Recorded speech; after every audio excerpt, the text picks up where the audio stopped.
É isso aí, meus alunos, falamos sobre componentes inorgânicos da célula, tá? No início da aula, eu falei algo sobre a questão do conceito do que é um elemento orgânico e de um elemento inorgânico, né? Para você diferenciar. Por que eu falei isso? Porque existe uma generalização dizendo assim, se tem carbono, é orgânico. Não é bem assim. O que é orgânico tem carbono. Mas não tudo que tem carbono, né, é orgânico. O que vai acontecer? Se esse carbono estiver ligado ao hidrogênio, aí sim, né, ele vai ser um elemento orgânico. É só uma dica para tu saber que nem sempre é dessa forma que todo mundo fala, tá bom? Então, vimos sobre água e sais minerais. Joga aí na tela, 5 minutinhos, a gente vai só dar uma passada nos títulos, né, que a gente abordou na aula. Então, falamos sobre a questão da água, que é um elemento muito importante do nosso organismo, porque ela é uma molécula dipolo, ou seja, ela tem ali o polo, tanto o polo negativo quanto o polo positivo, e isso vai facilitar a coesão entre as moléculas, ou seja, elas vão se ligar com uma certa facilidade. Tá? As propriedades da água, falamos sobre a questão da capilaridade, aquela capacidade que ela tem de penetrar em orifícios, digamos assim, bem pequenos, né? Tensão superficial, a formação aí devido às pontes de hidrogênio que vão promover uma espécie de rede, né, na superfície aquática, permitindo assim que, dependendo do animal, por exemplo, ele pode até descansar em cima da água, como alguns insetos, né, devido a essa propriedade que a água tem de tensão superficial. Questão do calor específico, né, a capacidade que essa água tem de estar retendo calor. E uma das principais características da água, que é o fato dela ser um solvente, ela funciona como um solvente, né, universal para todos os seres vivos, ou seja, os próprios sais minerais, que são o outro item da aula que a gente falou, eles são dissolvidos naturalmente na água e através desse líquido precioso, ele corre, né? Esses elementos acabam chegando em várias partes do nosso organismo, tá bom?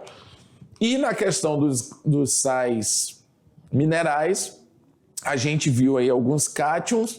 Os ânions são aqueles que tendem o quê? A perder elétrons, e os cátions são aqueles que tendem a receber elétrons. A gente sabe que quanto mais perde elétrons, mais positivo um elemento fica, e quanto mais ele ganha elétrons, mais negativo ele fica, tá? Então, nós vimos aí alguns tipos de reações que esses elementos podem causar no nosso organismo, especificamente aí na questão, por exemplo, na formação de DNA, na formação do nosso sangue, né? Ou seja, a propriedade que o ferro tem de se ligar ao oxigênio vai fazer com que esse sal mineral acabe sendo muito importante também para a gente, tá bom? E vários outros sais minerais a gente viu durante a aula, né? Para falar agora nesse pouco tempo aqui, né? Fica complicado, mas a gente percebe o quê? Que esses sais estão extremamente ligados à fisiologia do nosso organismo, ou seja, ao nosso funcionamento. E juntamente com a água, esses sais acabam ganhando uma importância muito grande, porque além deles fazerem, apesar deles fazerem a função específica de cada um no nosso organismo, é a água quem vai carrear todos esses elementos no decorrer do nosso organismo, tá bom? Então, esse é um pouquinho do que a gente viu durante essa aula. Vamos lá para a nossa atividade.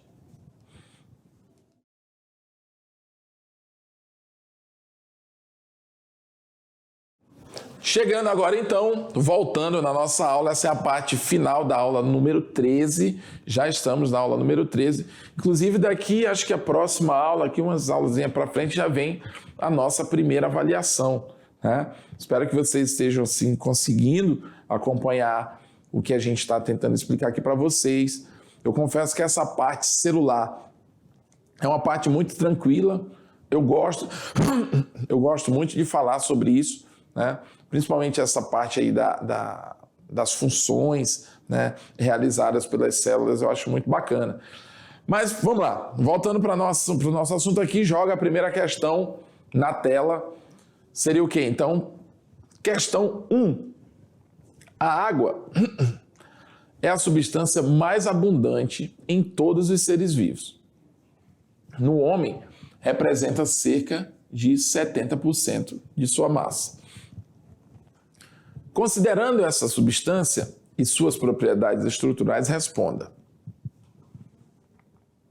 O nome da ligação estabelecida entre os átomos de hidrogênio com o de oxigênio é. Que tipo, pessoal? É uma ponte de hidrogênio? É uma ligação covalente? Que tipo de ligação a gente tem aqui acontecendo? Tá? Se você colocou ligação covalente, isso aqui você vai aprender, né? Vai te lembrar lá da química. É um tipo de ligação covalente no qual o elétron, né, do oxigênio, ele vai ser compartilhado com o elétron do hidrogênio. A gente chama isso de covalente, ligação covalente. Você podia ter confundido de repente o que? Ponte de hidrogênio, né? Ponte de hidrogênio é a ligação entre uma molécula de água e outra, tá bom? Opa, essa aqui veio premiada. Essa aqui veio primeira resposta.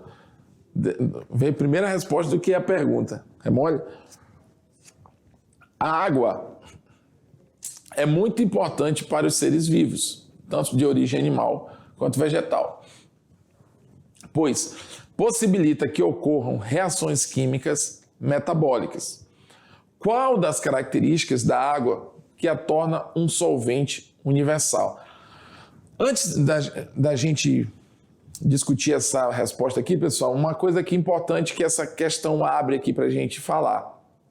Ela diz assim, possibilita que ocorram reações químicas metabólicas. Tá? Aí vem naquela importância que eu falei durante a aula.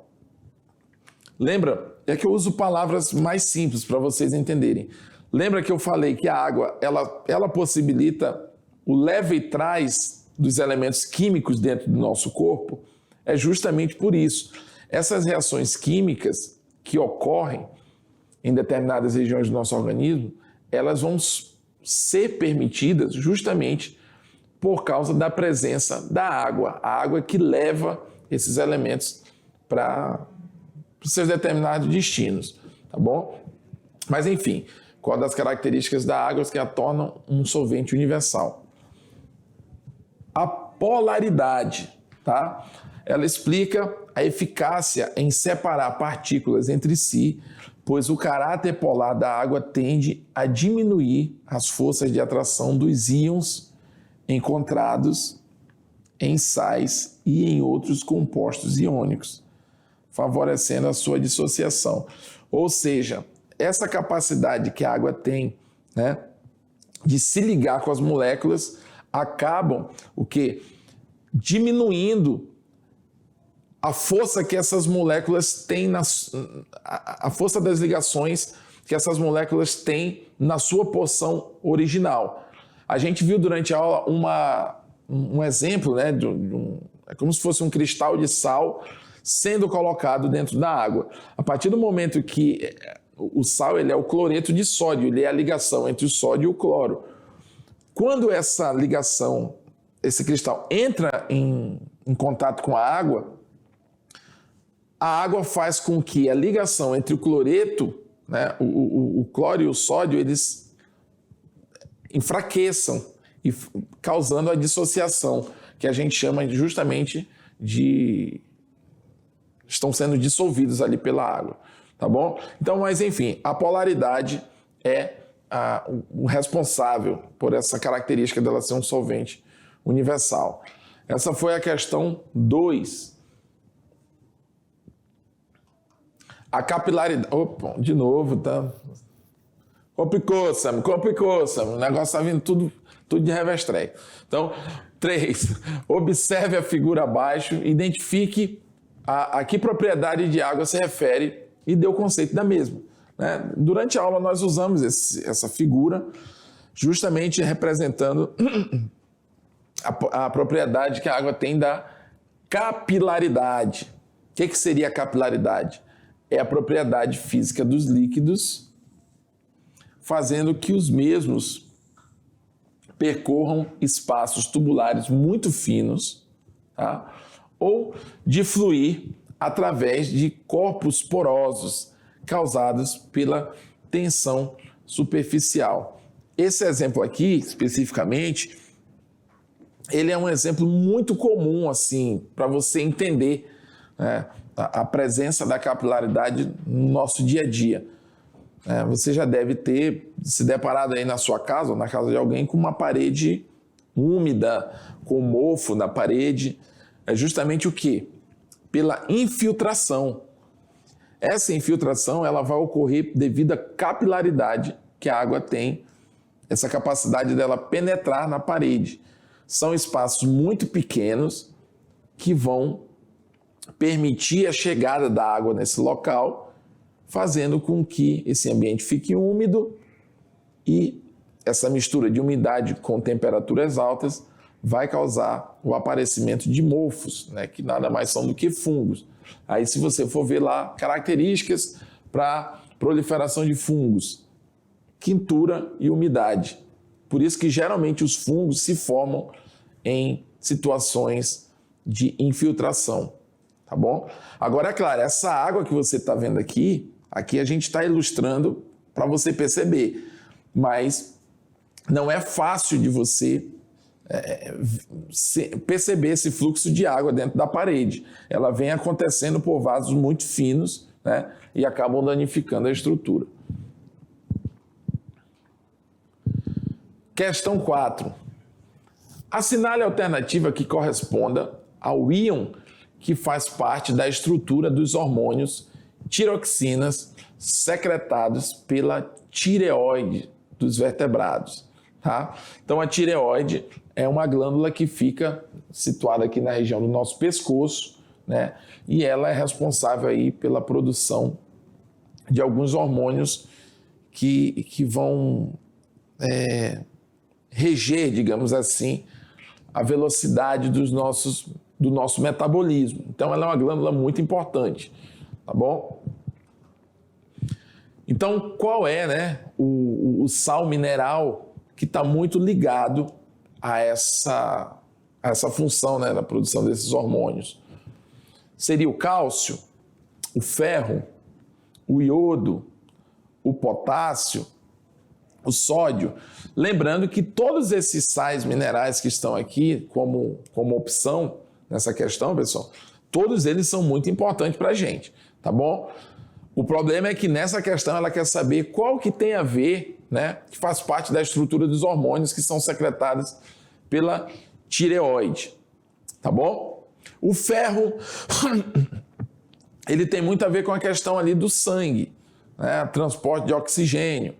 O nosso sangue, para quem não sabe, ele transporta oxigênio, tá bom? E essa ligação com a molécula de oxigênio, ela tem muito a ver com a presença do ferro ali no nosso sangue, tá bom? Então, quando você está anêmico, por exemplo, o médico geralmente ele pede que você se alimente de comida rica em ferro, ele passa um remédio à base de ferro, né? Tá bom? Para repor o sangue, para melhorar a produção também nas células sanguíneas. Cálcio também está muito relacionado ao osso, a formação do nosso osso, potássio. O sódio está também relacionado à questão dos impulsos nervosos no nosso organismo. E temos o iodo, né, pessoal? O iodo, ele é um sal mineral muito aí, importante para a composição dos hormônios secretados aí pela tireoide, que é uma glândula, tá? Eu não falei no início. A tireoide é uma glândula que fica aqui na região do nosso pescoço. Se você prestar atenção, quando você vai comprar o sal geralmente ele vem com essa informação, sal iodado, né? O sal ele precisa ser iodado.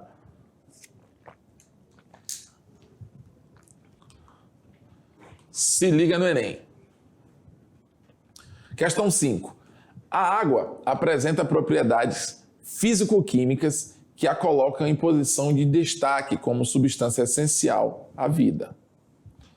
Dentre essas, destacam-se as propriedades térmicas biologicamente muito importantes, por exemplo, o elevado valor de calor latente de vaporização.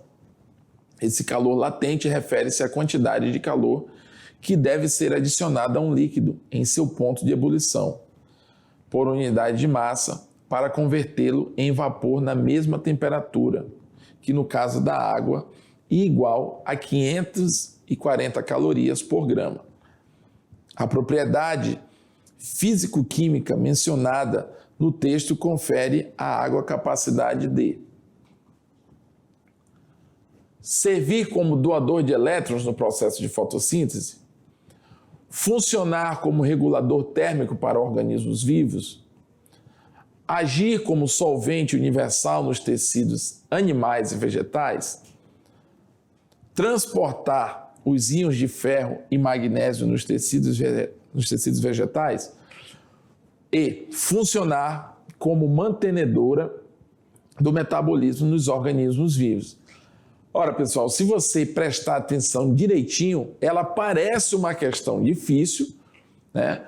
Eu vou voltar aqui para a gente olhar aqui o texto. De cara você percebe assim que é um texto grande, já vem na mente assim, meu Deus, é difícil de entender. Mas quando você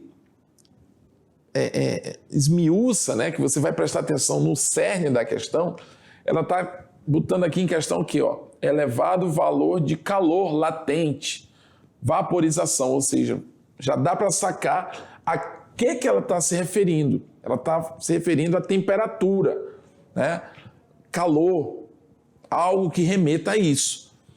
Quando você vai para as opções, é fácil você associar até por eliminação. É claro que você deve entender a questão do que se trata. Isso é um ponto. É interessante que você entenda do que você está lidando. Mas aqui por eliminação você consegue matar. Qual é a questão que se refere à regulação térmica, à temperatura, né, com relação à água? É a questão B.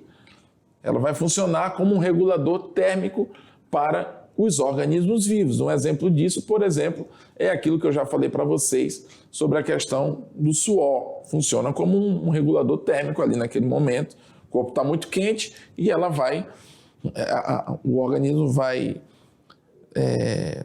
mandar a água para a superfície da pele para tentar refrescar esse organismo. Então, funcionar como regulador térmico para os organismos vivos, questão letra B, alternativa B de bola.